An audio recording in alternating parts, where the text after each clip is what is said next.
all over the National Football League, including here on Thursday. Luke Jones and I will be out in Owings Mills. Actually, Wednesday night, Joe Flacco and a bunch of the Ravens, or Terrell Suggs amongst others, sort of kicking it off with the ceremonial press conference. This guy's been a part of both sides of it. His lad's a pretty good football player out in the desert for the Arizona Cardinals, working on a statue and a Hall of Fame plaque as well before it's all over with. But he is the father of Larry Fitzgerald. We call him Larry Fitzgerald Sr. Fitzbeat Sr. is the place to find him, and he is a long-time decorated sports writer up in the Twin Cities, covering the Minnesota Vikings as well as other things up there. I've had some spirited baseball debates with this guy as well. He'll be in Mankato State covering Vikings on Friday as Mike Zimmer kicks it off with Teddy Bridgewater and the rest of them. We welcome Larry Fitzgerald Sr. back onto the program. Fitz, how's it going? Happy summer to you, man.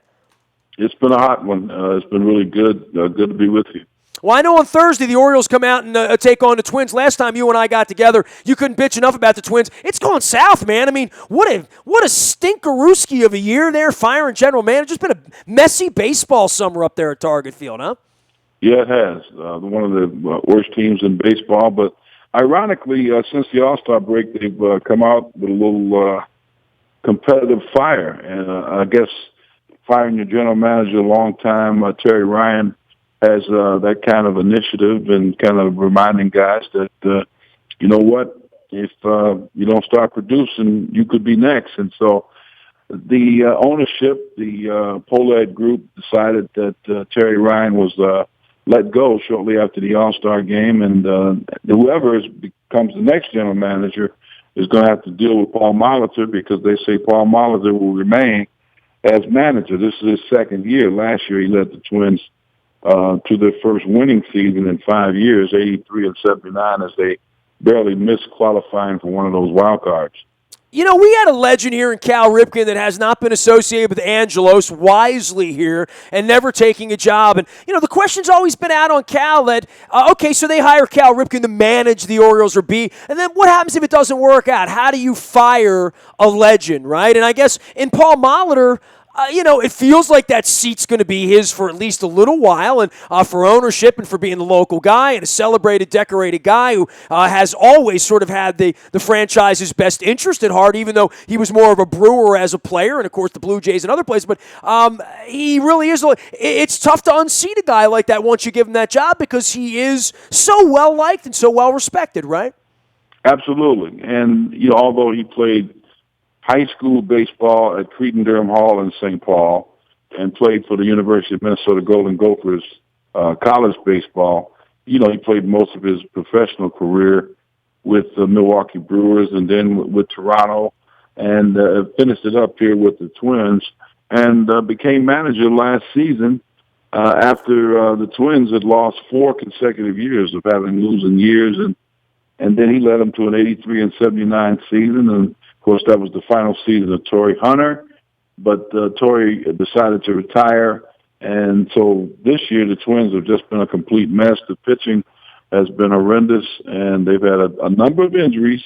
But the key is that Joe Mauer, who makes about $23 million a year, is just not the same player. He's only hitting about 261, doesn't hit for power, and doesn't drive in a lot of runs.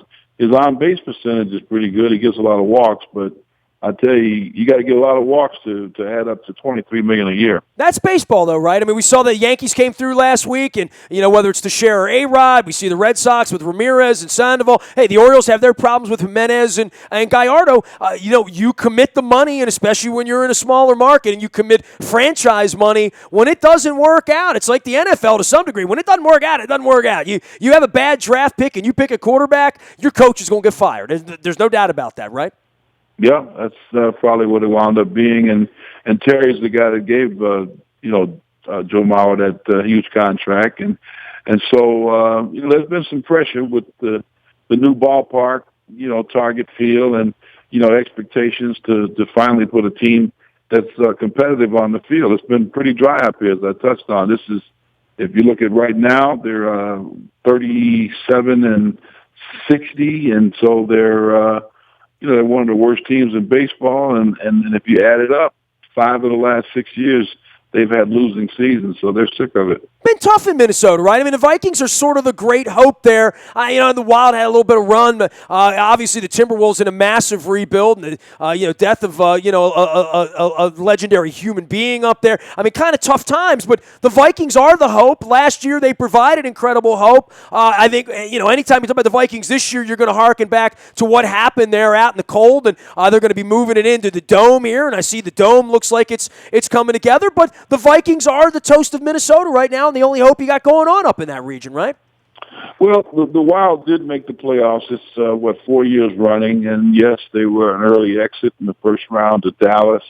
The Lynx, they're the defending world champions. 3 times they've won in the last 5 years the WNBA title, and the Vikings last year qualified for the playoffs at 11-5, won the NFC North, and lost on a frigid Sunday to the Seattle Seahawks 10-9. In a game that they very well could have won. But they are the toast of the Twin Cities right now with the fabulous new grand opening of U.S. Bank Stadium and the fact that it'll also host Super Bowl 52 in 2018. Expectations for the Vikings to take the next step are right there. They've got a vault-like defense. Teddy Bridgewater showed great signs last year. He was selected to his first Pro Bowl. And they've got still Adrian Peterson, regarded as the greatest running back, certainly in the NFL in the last, 20 years. He led the league in rushing again. So they've got quite a team, and expectations are high that they're going to be able to take the next step and not just win the division or be in the playoffs, but make an impact in the playoffs. I know Brian Billick's been my longtime partner here at WNST and in Baltimore, winning championships. And earlier in the week, the loss of Dennis Green, Denny did my show more times than I can count, and has just always been just a wonderful human being. I don't know anybody says anything bad about Denny Green. A tragedy, and certainly felt very, very hard in your community for all that he did and built there. Some pretty special years with the Vikings, even though it didn't end with the Super Bowl. As good a coach going back to Bud Grant as has been there. Right? Absolutely. Denny was very special to me in the regard that, I hosted and produced his radio show and built my business, which is my syndicate, the National Programming Network, through the Dennis Green radio show, which I hosted for 8 of the 10 years that he was head coach. In fact, I was working on KFAN, which was the flagship station of the Minnesota Vikings, and still is to this day. And Dennis Green, of course, was the head coach of the Vikings on the flagship station. And when they fired me in his first season, Dennis Green didn't like it. And so he and I got together the next year, and the rest is history. He winds up drafting my son, Larry Jr., with the first pick in the 3rd round. In the National Football League when he became head coach of the Arizona Cardinals, and he gave Larry and Marcus, my 2 youngest son, his first job as a ball boy. So Dennis Green is, to me, one of the greatest coaches in my 38 years of covering this business. You talk about Brian Billick. Brian Billick was his offensive coordinator here with the Vikings on that 98 team that was one of the highest scoring teams in NFL history. And Billick, of course, went on to lead the Ravens to their first Super Bowl championship. You know about Tony Dungy. He's going into the Hall of Fame. He was Dennis Green's first defensive coordinator. Troy Willingham wound up being the first black coach in the history of college football at Notre Dame, went on to Washington. And as well, Mike Tice became a head coach in the NFL later with the Vikings. So Dennis Green, remarkable man.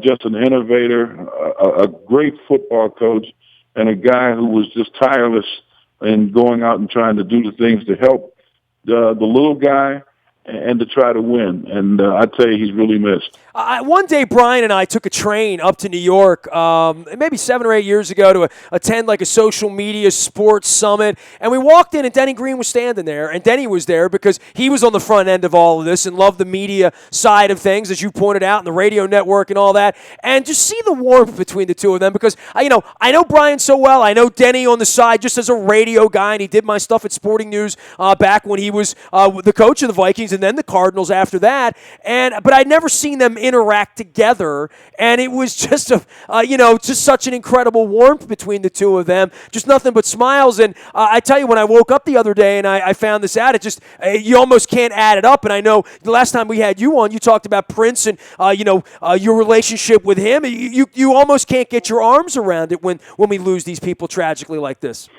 Absolutely. It's been a rough year in terms of, particularly like you touched on, with Prince and now with Dennis Green. That's really hitting home because he was more like a brother to me. When somebody drafts your son with the best and highest pick in the history of the Arizona Cardinals back in 2004, which was a third-round choice, he and Rod Graves got together and said, hey, Fitzgerald Jr. is the guy to go with. And, Larry's had an incredible career in the NFL. He's now 13 years in the business and helped the Arizona Cardinals have one of their best seasons ever last year. They reached the NFC Championship game and, of course, came up short against Carolina. Always great to have you on. Larry Fitzgerald Sr. joining us here, talking a little bit of life, a little bit of Dennis Green, and certainly a wealth of information about Minnesota sports and whatnot. So get into the NFL. You're going down to Mankato, and look, your boy's done this 13 years. You've covered these camps for 3 decades now. What's the benefit of going away for the Vikings and doing their little thing? Because so few teams are doing that. I talked to some folks in New Orleans and Dallas earlier this week still doing it. The Ravens have pulled the whole thing in-house, and to some degree it's about coaching and, I guess, a philosophy and a strategy. But when you build these palaces that these guys practice in, there's really no place like home to be practicing if you're trying to get better. Now, if you're trying to market, if you're trying to do a little team building and get out on the road. I've never been to Mankato State. I can only imagine how beautiful it is this time of year and just how big the mosquitoes must be, Larry. Well, for some reason, they've made that trek, which is about 90 minutes outside of Minneapolis. For the last 51 years, that's always been their training camp home. 51 years. Wow, well, that says it all, years. Right? Yeah, they haven't been. They don't spend a lot of time down there. They only spend basically. They're going to be down there for 10 days, but they have a short camp, but it's been consistent. That's the new home, and you may have heard the Vikings are currently building a new facility headquarters here in the Twin City area. It's going to be out in Eagan. Currently, it's in Eden Prairie, and so that's going to involve a big development out there. And so there's a chance, probably in all likelihood, in 2018, that'll be the beginning of the end of the Vikings making those trips down to Mankato, and they'll do like you just touched on many other teams and have their own facility training camp, basically where the team will have camp right at home and won't go anywhere. Always great having you on, Fitz. We'll check back in throughout the course of the season. I know it won't be any Vikings, and no troubles in Vikings camp this year, right? Not a ton of controversy there. It's been relatively quiet. I've talked to some other places where it's been a mess. Here with the Ravens, it feels like the whole league's been kind of quiet for a couple of weeks for a change, hasn't it? Yeah, it has, and that's a good thing. They've got all their, draft picks signed. So everything is ready to go, and everybody's fired up about the incredible advantage psychologically and otherwise that they're going to have at U.S. Bank Stadium, which will be the opening of the season. This year is the first one for them. I've seen the pictures. I've seen the videos. We're looking forward to seeing it. We'll see it, of course, in a year and a half when the Super Bowl comes out there in Minneapolis as well. Fitz, always great having you on. We're going to send everybody out to follow you at Larry-Fitzgerald.com as well as FitzBeatSR out on Twitter. Always great to visit with you, my man. All right, thanks for having me. Good to be with you. Stay cool in Mankato State in Minnesota. You can follow Larry Fitzgerald Sr. at FitzBeatSR. That's FitzBeat Sr. out on Twitter. Cover the National Football League. And, of course, his lad plays a little football as well out in the desert. You can find me in the Bahia Toyota Audio Vault 24 hours a day. From anywhere in the world, we come to your mobile device. You download us on the TuneIn Radio app. We'll be there as well as on Facebook Live, on my personal page, as well as at YouTube and WNSTV land for you. The morning newspaper hits your email inbox at 7 a.m. each and every morning. That's powered up by Planet Fitness and PlanetFitness.com. Headlines, news, box scores, all of it there for you, presented by Planet Fitness. Last but never least, we are in the silly season now. We got trading deadline happening. We got the Ravens beginning camp this weekend out in Owings Mills. Any breaking news comes to you first on the WNST Tech Service. That is powered up by our friends at Coons Ford of Security Boulevard. And Dennis will be here on Thursday driving you home from 3 until 5. I'm here all week. It's a big week. My anniversary this week. My mom's 97th birthday this week over in Dundalk. Appreciate all the love for the family out in social media. We're getting by and waiting for the Orioles to continue on and take over first place for good in the American League East and getting the Ravens healthy out in Owings Mills and waiting for these goofy preseason football games. We are WNST.net, AM 1570, and WNST Taos in Baltimore, and we never stop talking Baltimore sports. Thanks, Fitz. I appreciate the time, my man.